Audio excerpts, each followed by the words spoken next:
के पार में बुलाए रहस मोला कन कन के मेला घुमाए दिहो तोलारी जहिया नदी के पार में बुलाए रहस मोला कन कन के मेला घुमाए दिहो तोला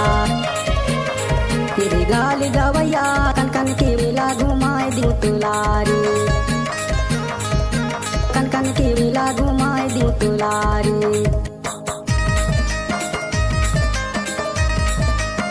आप सुन रहे हैं देवा मरकाम का मिक्स किया हुआ गाना मिक्स बाय डीजे देवा बाबू हरा टोला वाले।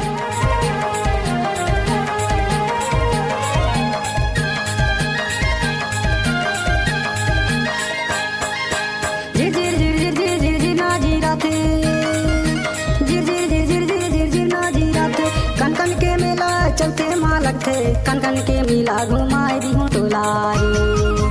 जहिया नदी के पार में बुलाए रहस मोला कन कन के मेला घुमाए दिहो तोलारी